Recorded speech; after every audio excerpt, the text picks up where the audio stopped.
درباره امنیت هم همین خیلی امنیت مفهومی نیست که برای دولت، حکومت، ارگان ها لازم باشد. امنیت پیش از همه به خود مردم لازم است. یعنی که وقتی ما امنیت میگیم حالتی که مال شما، جان شما، فرزند شما، اطرافیان شما در امنیت هستند.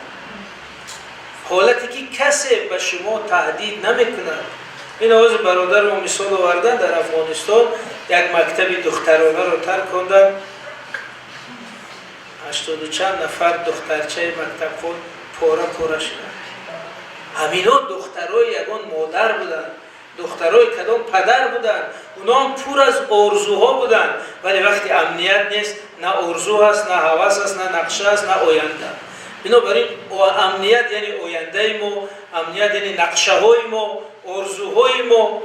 و اگر شما این مادرها یک ورق گیرید و حاضر یک برنامه کنید که همین سالها میکنم، مثلا می نویسید که این سال پسرم به دانشگاه داخل میشد، این سال دخترم رو شوهر میکنم، این سال خانه رو تعمیر میکنیم، این سال مثلا دوبای میروم استراحت.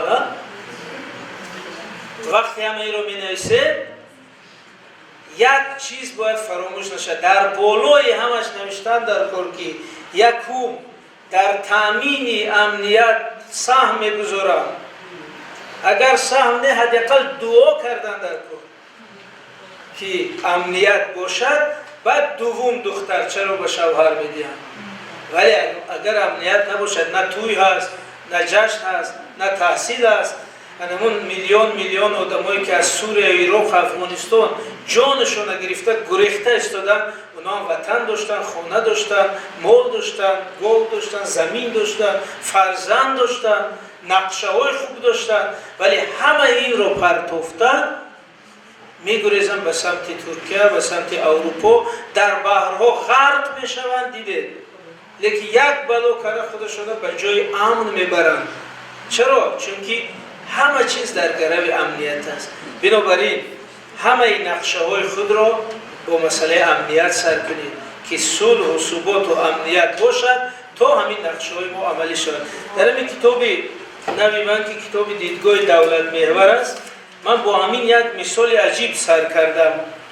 در اول کتاب که وقتی ما با پرزیدنتی سابقی جمهوری اسلامی افغانستان استاد ربانی، برهان الدین ربانی آخری کردن، سال 2011 بود. متاسفانه خود استاد رو بعد 3 ماه یعنی ملاقات ترور کردن، پاره کردن.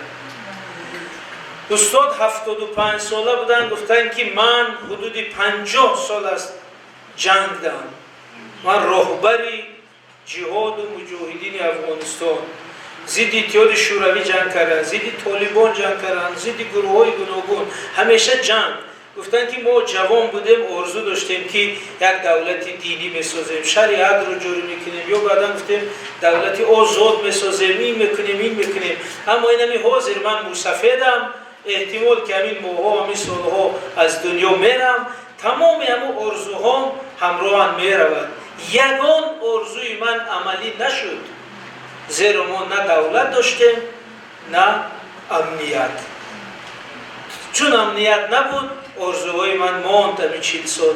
بنابراین گفتن که به مردم تاجیکستان همین پیامی من رو رسون از نام یک آدمی که 50 سال در جنگ و جهاد و جدال بوده است که یگانه چیزی که همه آرزوهای شما را عملی میکنند دولت و امنیت است. همین دو چیز را همچون یک فرض دینی حمایت کنید، حفظ کنید، زیرا به این دو چیز هیچ برنامه دیگر شما عملی نمی شود. و چون